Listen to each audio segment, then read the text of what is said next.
Listo. Eh, si bien es cierto que ustedes saben que ha cambiado mucho la forma de poder manejar la industria para con el Instituto Federal de Telecomunicaciones, me gustaría poder empezar con algunos principios pues básicos, por así decirlo, respecto a la conformación del instituto para poder identificar las principales autoridades que están dentro del instituto, pero que nos competen directamente. Y para esto lo manejo de manera introductoria para poder dar seguimiento al resto de la plática, ¿no? El instituto, bueno, ustedes saben que hay varias unidades que lo conforman, y dentro de las más relevantes pues están, y que es casi la que nos da entrada para poder llevar a cabo todas nuestras modificaciones y peticiones, es la unidad de concesiones y servicios, posteriormente la unidad de espectro radioeléctrico, la unidad de cumplimiento y la unidad de política regulatoria. La unidad de concesiones y servicios, ustedes saben que es casi como una segunda ventanilla, no en el sentido de que haga una doble revisión, sino en el sentido que es no la oficialidad de partes o la ventanilla que propiamente recibe la documentación inicial, sino que es la que tiene más contacto y más comunicación con los concesionarios, y ella es la que se va a encargar de, si nos vamos en un como orden cronológico, de recibir todas las solicitudes de propuestas técnicas iniciales para la operación de estaciones nuevas, de nueva creación, y esto ahorita lo voy a comentar más adelante, se va a llevar a cabo de algunos formatos que ha establecido e implementado el propio instituto. Esta unidad, aparte, también va a recibir, una vez que ya hayan iniciado operaciones las estaciones, va a recibir todas aquellas peticiones para modificar los parámetros técnicos de su operación, y para cuando quieran utilizar frecuencias auxiliares a la radiodifusión, llámese controles remotos o frecuencias de enlace estudio-planta.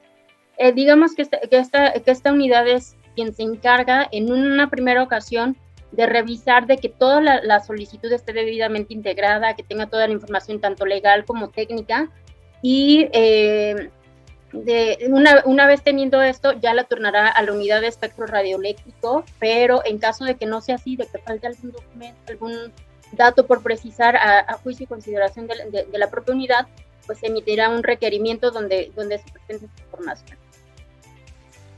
Por su parte, una vez que ya se integró la información, se turnará la solicitud o la petición a la unidad de espectro radioeléctrico, que es quien propiamente va a hacer todo el estudio per se ya técnico, o sea, de fondo, donde va a verificar la viabilidad de la petición. En el caso de modificaciones de cambios de ubicación de planta transmisora, bueno, que se tenga la cobertura conforme a lo autorizado en el título de concesión, o que no se desproteja alguna zona de estas.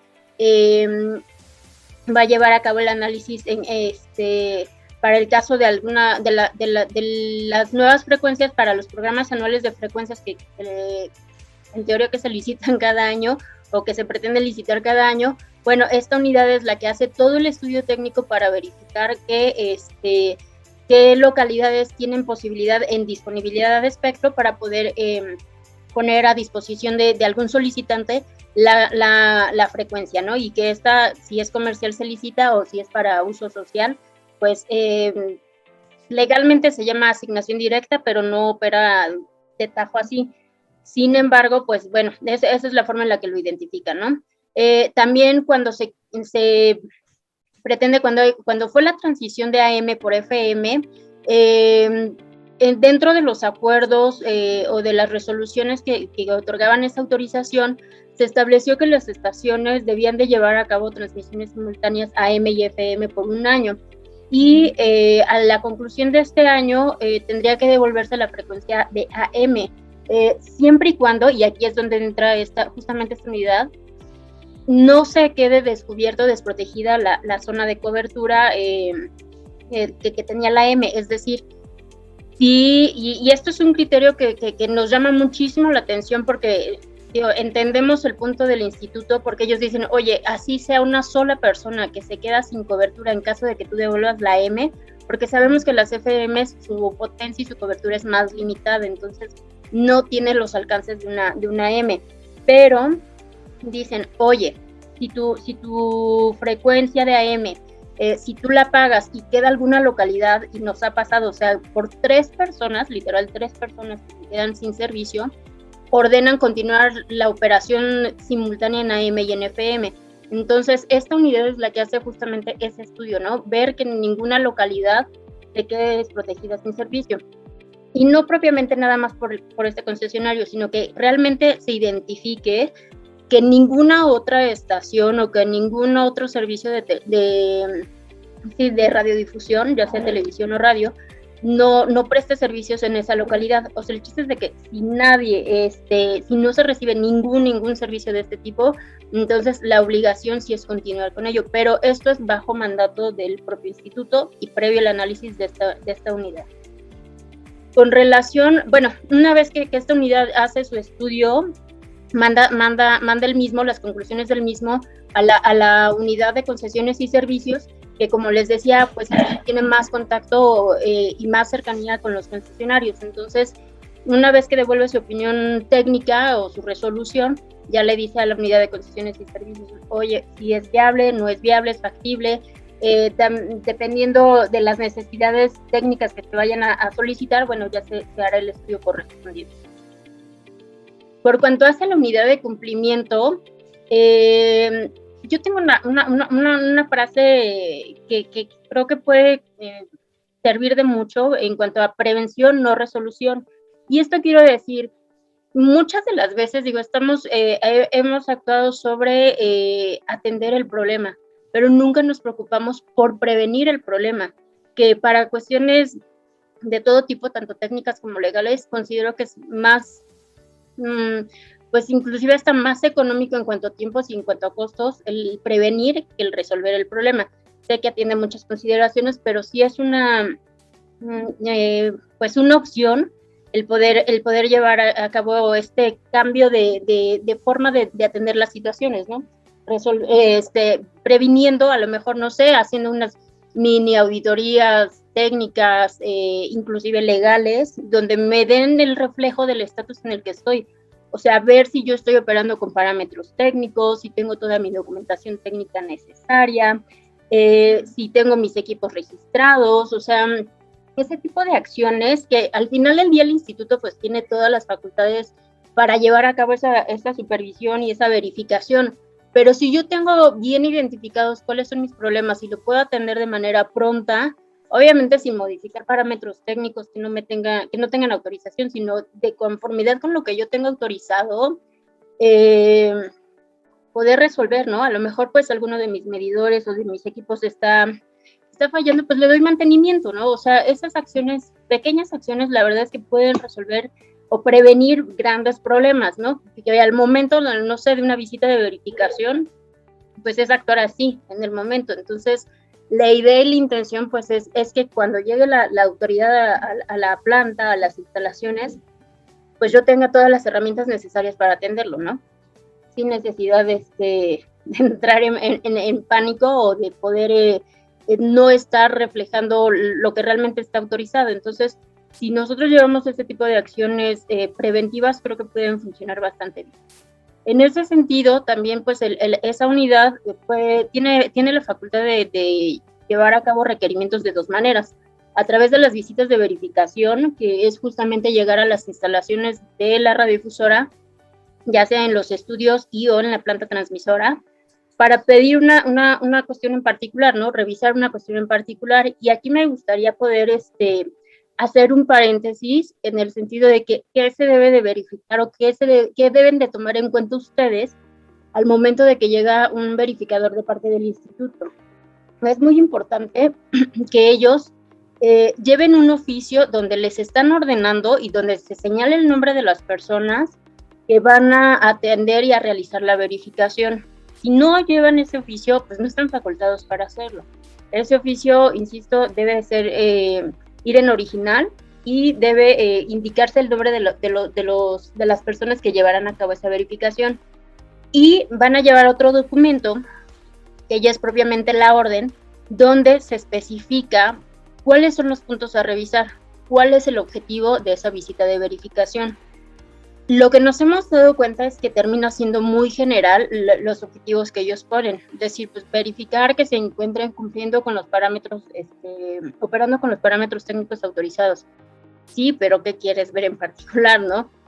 Entonces, ahí la idea es de que ustedes puedan identificar plenamente y justamente con las acciones preventivas que les comentaba, pues si ellos van en una generalidad a revisar una generalidad, pues no corremos riesgo de poder incurrir en alguna irregularidad. Entonces, sí es importante de que tengamos todo en orden y en las visitas de verificación se tome en cuenta eso, ¿no? De que se lleve el oficio que mandata el verificador que está llevando a cabo la misma y también que les exhiban sus credenciales, ¿no? O sea, el credencial vigente y que los faculta para llevarla a cabo.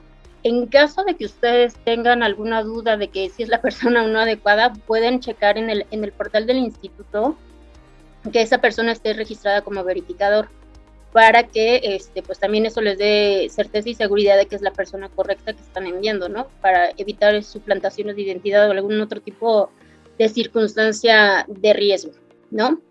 Otra de las formas donde esa unidad puede pedir o revisar el cumplimiento de las estaciones que estén operando con parámetros técnicos es a través de documentación, o sea, de un oficio donde pida específicamente que se exhiba, no sé, algún reporte o algún parámetro, o sea, puede ser muy puntual en la información que está pidiendo.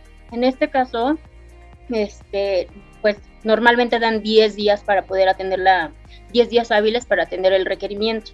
Digo, sí hay que tener cuidado, no hay que irnos, es el promedio, ¿no? O sea, son 10 días, pero puede cambiar el plazo para menor tiempo, entonces por eso hay que tener cuidado y revisar muy bien el tiempo que están otorgando y la información que están solicitando, ¿no?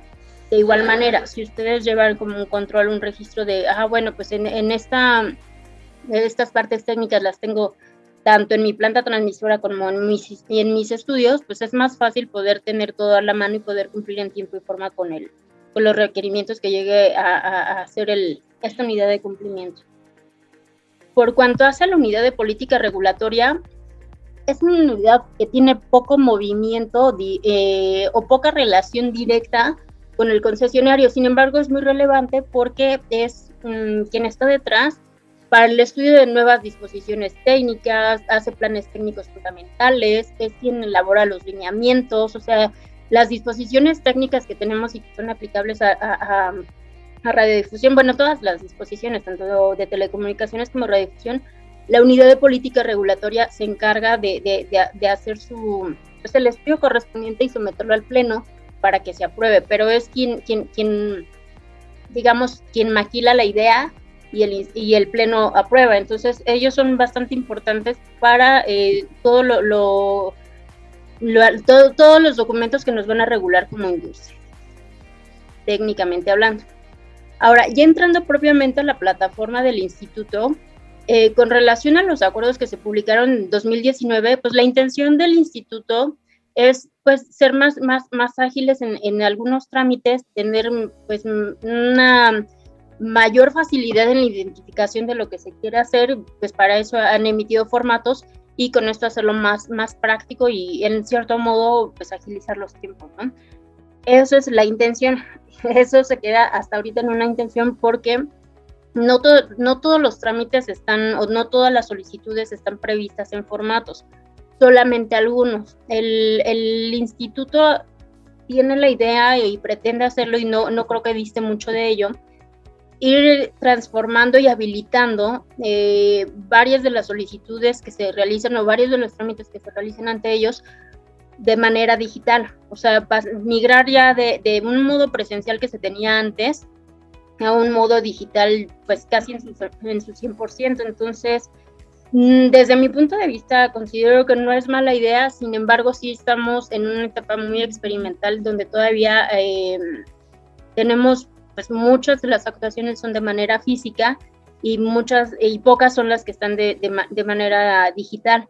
¿Por qué? Porque todavía el instituto no ha emitido todos los formatos necesarios, solamente son algunos para situaciones muy específicas y muy sencillas. Entonces, yo creo que va a llevar un tiempo, no mucho, pero sí todavía va a tardar un poquito en que nos podamos migrar al 100% en un modo digital, ¿no? Si bien es cierto que el instituto tiene un correo habilitado para la presentación de solicitudes de manera digital, desde mi punto de vista siento que todavía está como un poco limitado, sobre todo por la capacidad de los archivos adjuntos que se pueden establecer. Entonces no es mucha la capacidad y se tienen que estar enviando correos 2, 3 adicionales y subsecuentes para poder completar toda la información. Además de que hemos visto que cuando es temporada de cumplimiento de obligaciones se llega a saturar, sobre todo el año pasado, que fue en el tiempo de pandemia, pues todo se hacía a través de ese correo, entonces sí se saturó, había que reenviar el mismo correo hasta por 3 ocasiones, no había respuesta de parte del instituto, pero ahorita si ustedes quieren probarlo, está funcionando bastante bien y ellos les tienen que dar un correo de vuelta, que es como el acuse, donde se señala el folio de ingreso a través del medio digital, ¿no? Entonces, digo, lo pueden probar, a lo mejor para algún trámite sencillo puede funcionar para que también se vayan familiarizando con él. Por cuanto a los trámites que ya obran en formatos, les puedo señalar los siguientes. Es para la propuesta técnica inicial de parámetros de operación para una estación nueva. Este formato es un formato que contempla varios rubros, ¿no? La propuesta técnica inicial, modificaciones técnicas y equipo complementario y planta emergente. Entonces, en ese formato, ahí se va a seleccionar el tipo de trámite que queremos hacer, ya sea la solicitud o sea, un documento inicial, o se está dando seguimiento a un requerimiento, o dependiendo, ¿no? Pero ahí también tenemos que seleccionar lo que queremos hacer, si es una propuesta técnica inicial, si es una modificación técnica, y a esto me refiero con cambio de ubicación de planta transmisora, o si quiere establecer una planta emergente o utilizar un equipo complementario. En ese formato, la novedad es que se requisitan, o sea, ya es difícil que se pueda adjuntar alguna documentación o una parte técnica. Entonces, lo que se hace es que se llenan todo lo que ustedes proyectaban en algunas partes técnicas, se va a vaciar en modo de datos, se va a vaciar al formato. Entonces, lo que únicamente va como anexo es ya sea el pago de derechos, el poder del representante legal, a lo mejor las características técnicas de alguno, no sé, de la antena o del equipo, o sea, pero no propiamente una parte como las áreas de servicio o el plano de ubicación que en su momento se presentaba. Y algo muy importante que también debemos de considerar es que, de acuerdo a estos nuevos formatos, el visto bueno de la Agencia Federal de Aviación Civil ya debe de ir, pues como tal, ¿no? Emitido, o sea, ya debemos exhibir en ese momento ese visto bueno. Lo que antes se hacía, porque justamente los tiempos no concordaban, era que manifestábamos, bueno, estoy en trámite y cuando lo tenga te lo presento, y ahora no es así. Uno de los criterios del instituto es justamente que ya debemos de contar con el visto bueno. Entonces es importante que tomen en cuenta los tiempos para que puedan cumplir con el instituto.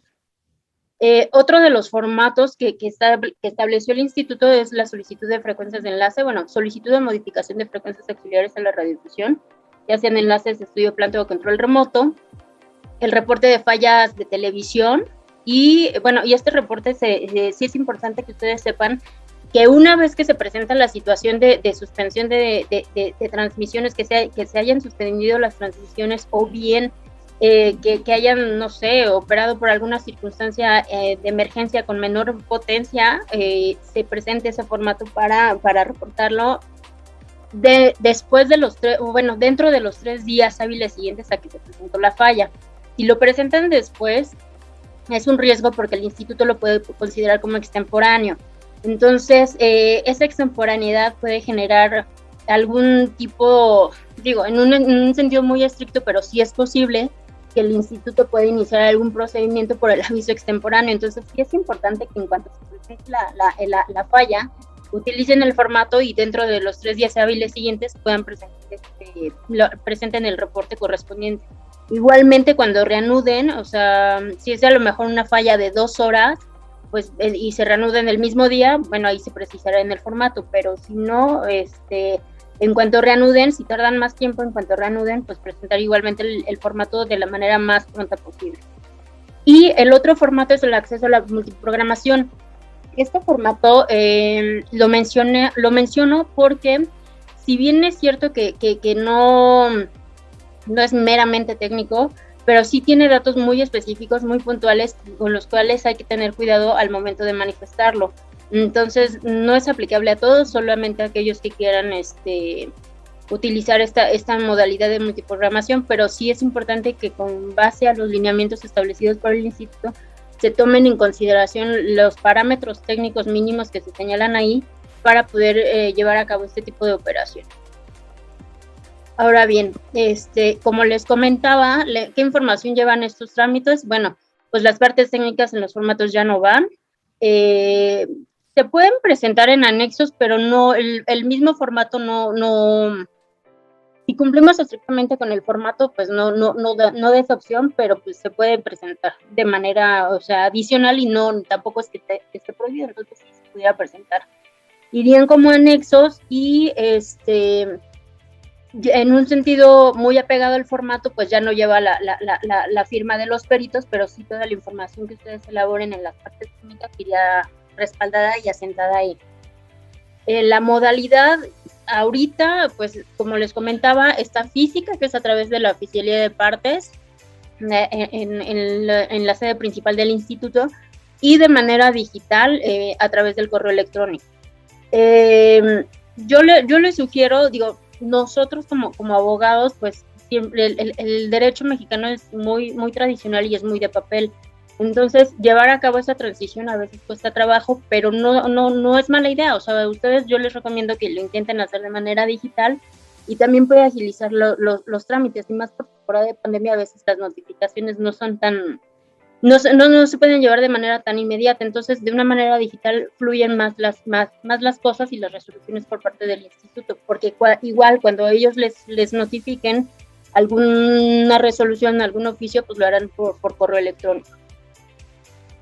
En cuanto a la ventanilla electrónica, que es otra de las modalidades que implementó el instituto y donde ahí siento que va a haber más opciones para cumplimiento de obligaciones y pues atención a cuestiones técnicas en lo futuro. Por el momento pues está limitado, para efectos de radiodifusión, está limitado a estos rubros que pues prácticamente son información legal y que pues ya obran en el instituto de manera física, pero con la entrada en vigor de estos nuevos lineamientos, pues obligaron a los concesionarios a hacerlo de manera electrónica, en el sentido de que, pues bueno, ya estaba físico, pues ahora hay que hacerlo electrónicamente, ¿no?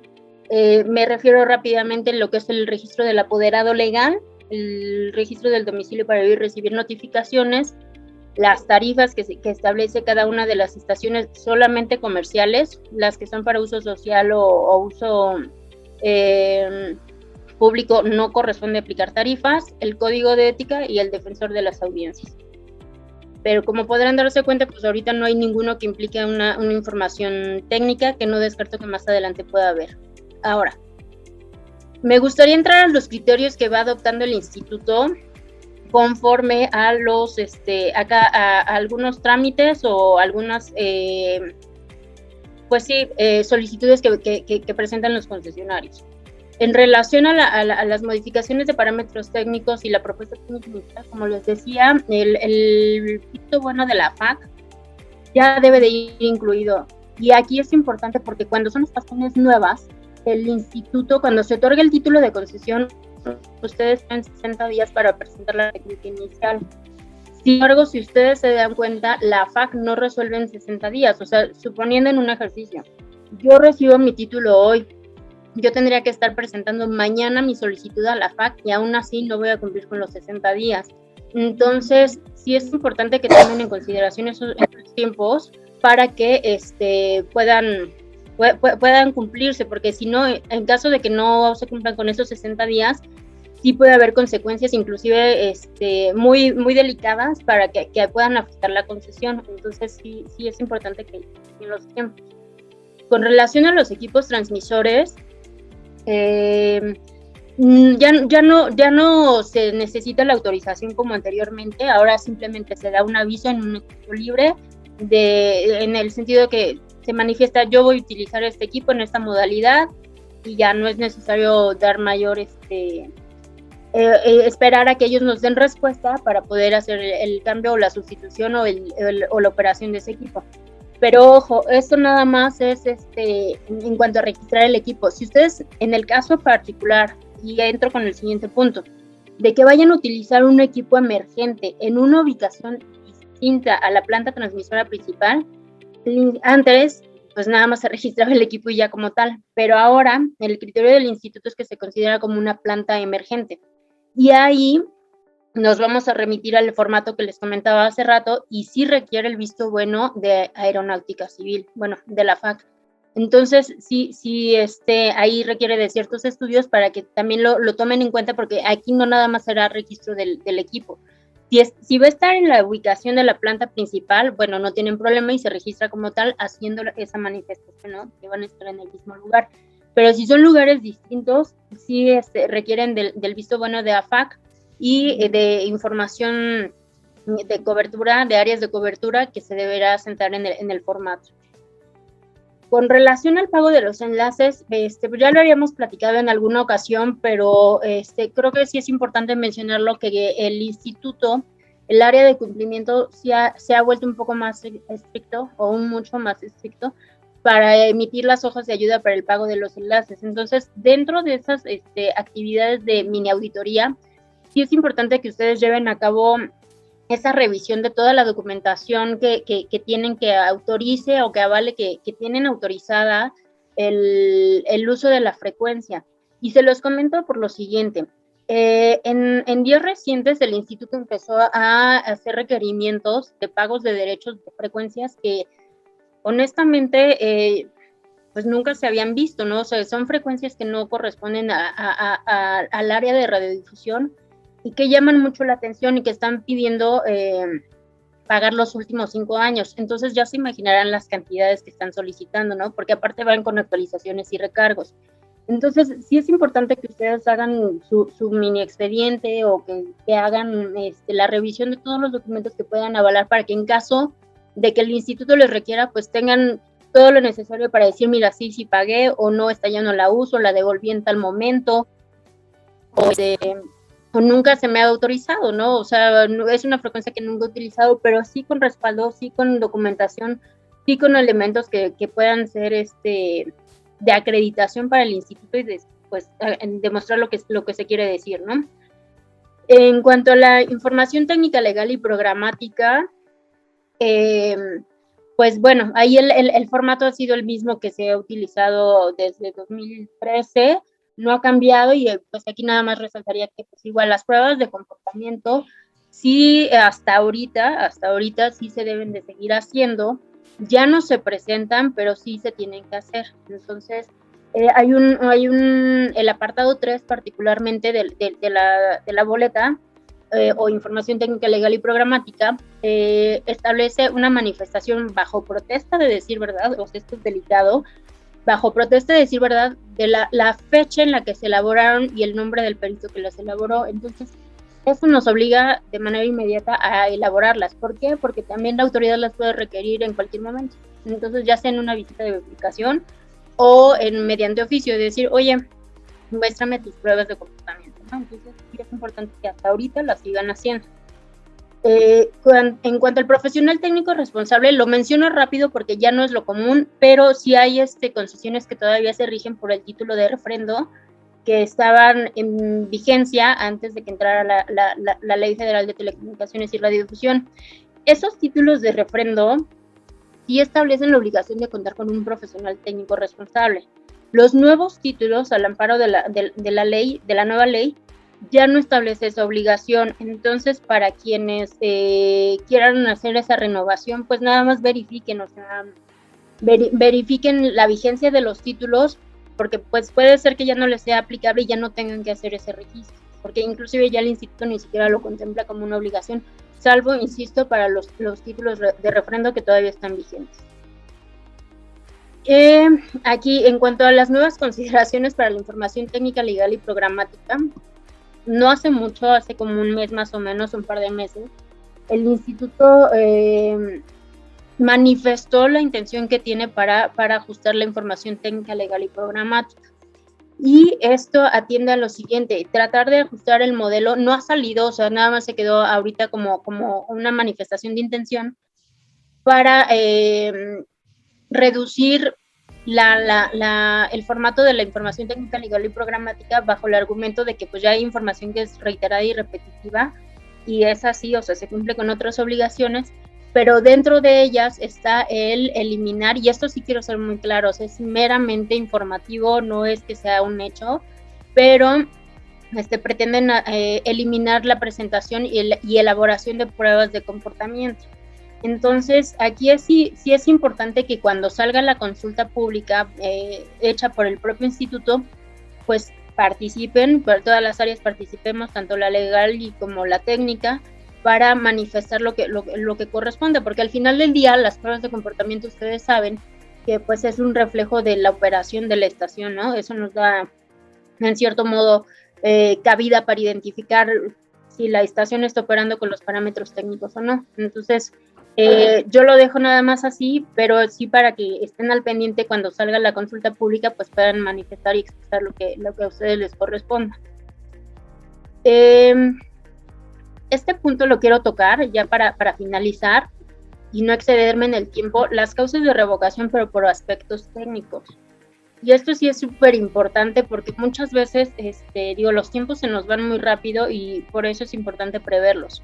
Una de las causales es el no iniciar operaciones, es decir, si yo ya tengo parámetros técnicos autorizados, ya llevé todo mi proceso de la FAC, ya le enseñé al instituto, oye, mira, quiero operar bajo estos parámetros y ya me los autorizó, yo voy a tener cierto tiempo para iniciar operaciones. Si no inicié dentro de ese periodo o no solicité la ampliación del plazo, o una vez autorizada la ampliación del plazo para iniciar operaciones y no llevé a cabo esa acción de iniciar operaciones, esa es una causal de revocación. Entonces sí es importante que lo tomen en cuenta, o de igual manera, si han iniciado operaciones pero no tienen los parámetros técnicos autorizados, también es una causal de revocación. Entonces sí les pido que tengan como mucho cuidado, insisto, sobre los tiempos y la información que tienen autorizada. Otro de los puntos es la suspensión de transmisiones. Cuando se suspenden las transmisiones y no se dé el aviso correspondiente al instituto, ya sea con el formato si es para televisión o en un escrito libre si es para radio, y lo monitorea el instituto, se da cuenta, porque sabemos que van muy de la mano o hay mucha comunicación entre las autoridades, llámese el INE, el Instituto Nacional Electoral, RTC, que es de Gobernación, y el Instituto Federal de Telecomunicaciones. Entonces, si se detecta por alguno de ellos que no hay operación, pues le van a avisar al IFT, y eso es una causal. O sea, si no se dio el aviso de esta situación, puede generar la revocación de la concesión. Entonces también es importante que puedan, dentro de los 3 días hábiles siguientes a que se genera esta acción de suspensión de transmisiones, den el aviso correspondiente. A veces los tiempos no dan y se pueden pasar un día, pero en ese caso es preferible presentarlo extemporáneo y a lo mejor absorber una multa por la extemporaneidad del aviso a que se enfrente un proceso de revocación de la concesión. Entonces sí es importante que se tome en cuenta que esto se tiene que avisar de inmediato. Una sugerencia es que no está contemplado en la ley, pero para efecto preventivo y a lo mejor en un modo conservador, es que cuando operen ustedes con baja potencia, por alguna situación o circunstancia técnica, también se dé el aviso. Porque, no está contemplado en la ley, no está previsto, pero en caso de que, supongamos, tienen la mala suerte de que suspendieron, de que están operando con baja potencia y en ese momento llega una visita de verificación, bueno, ¿qué vamos a hacer? Entonces, justamente para efectos preventivos, decir, oye, mira, pues yo te avisé, tuve esta situación técnica, tuve una descarga, mi equipo se dañó, no sé, estoy operando con el emergente, entonces yo estoy protegido. O sea, es un modo de protección en caso de una visita de verificación. Otro de los puntos para revocar la concesión es el cambio de ubicación de la planta transmisora sin contar con la autorización correspondiente. Entonces,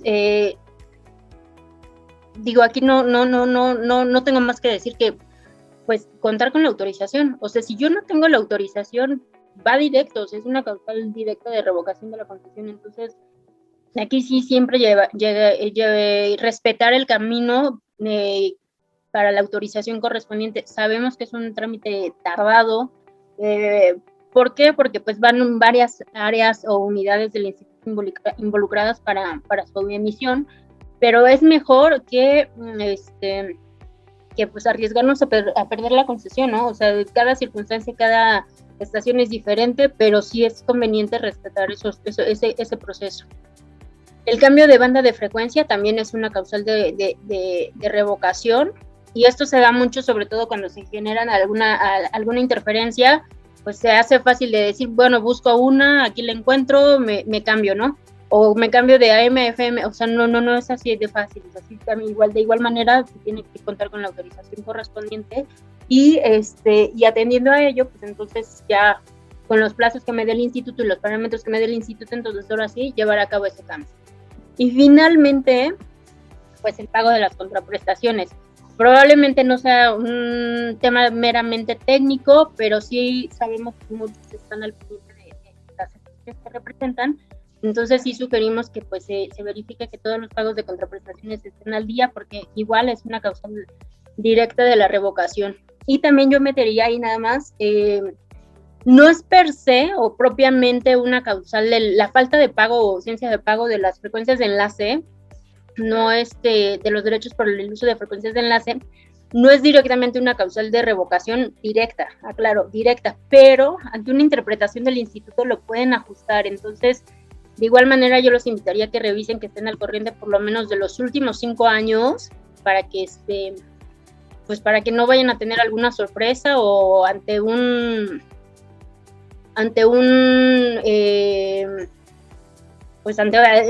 requerimiento o algo así que lo pueda el instituto considerar como una causal de revocación, ¿no? Eso sería por mi parte. No sé si tengan alguna pregunta o algún comentario, con todo gusto.